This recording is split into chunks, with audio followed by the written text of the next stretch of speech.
lubang kuburan yang kita gali buat orang lain. Bisa saja kita sendiri yang mengisinya. Kondisi-kondisi buruk yang kita harapkan buat orang lain. Ternyata kita sendiri yang memetiknya. Hati-hatilah. Jangan pernah berpikir mencelakai orang lain. Jangan pernah berpikir untuk merugikan orang lain. Karena apa? Buah karmanya, buah akibatnya, kita sendiri yang akan memetiknya.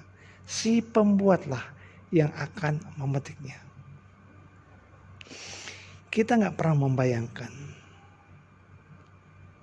rumah yang kita buat untuk orang lain malah jadi rumah untuk kita sendiri.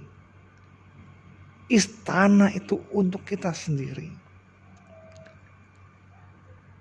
Kerap kadang-kadang kita buat kebaikan untuk menolong orang lain, membantu orang lain, malah kita petik buah karma baik yang kita nggak yang kita nggak sangka.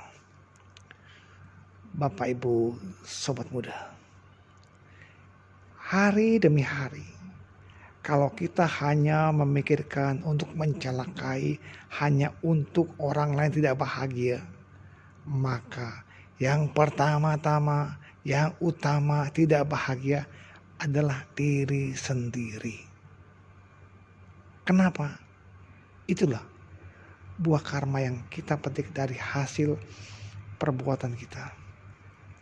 Tetapi ketika kita tanpa sadar berbuat baik untuk menolong orang lain yang akhirnya jadi kebiasaan, walaupun dari hal yang kecil, akhirnya jadi karakter, jadi kebiasaan. Dan itulah yang membuat kita memiliki banyak kebahagiaan. Bapak Ibu Sobat Muda, jangan pernah khawatir. Dimanapun kita berbuat baik, jangan pernah khawatir akan buahnya. Dia akan berbuah dan berbuah serta berbuah yang manis. Mungkin kita hanya sekedar menegur sapa orang lain, atau mungkin sedang sekedar menolong, hal yang biasa, hal kecil. Ternyata hal kecil itu jadi watak kita yang baik. Kita biasa memasang dupa di pagi hari, di sore hari secara rutin. Membaca parita, mengucapkan semua makhluk berbahagia. Secara rutin kita lakukan, akhirnya membentuk karakter, membentuk watak. Kita jadi orang yang selalu berbahagia kepada kebahagiaan orang lain. Akhirnya kita menciptakan bahagia sendiri. Semoga semua makhluk berbahagia. Semoga semua makhluk berbahagia. Kita mengkondisikan agar orang lain suka dengan kita. Akhirnya orang lain akan menyukai kita. Bahkan lawan-lawan yang tadinya membenci, sangat membenci kita, akhirnya tertunduk untuk menghargai kita sebagai orang yang wajib didekati, yang pantas didekati. Inilah.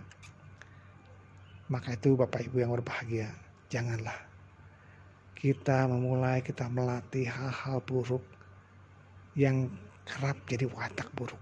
Misalnya, senang membenci orang lain, suka mendoakan kecelakaan orang lain, iri akan keberhasilan orang lain.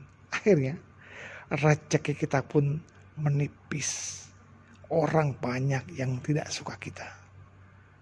Maka itu ciptakanlah kondisi-kondisi terbaik agar kita pun memiliki hati yang bahagia juga. Dan buah karma baik akan beruntun berbuah kepada kita, memberikan hasil yang optimal. Semoga kebaikan-kebaikan yang kita tanamkan sedikit demi sedikit akan membuat dunia damai dan bahagia. Semoga semua makhluk hidup berbahagia. Sadu, sadu, sadu.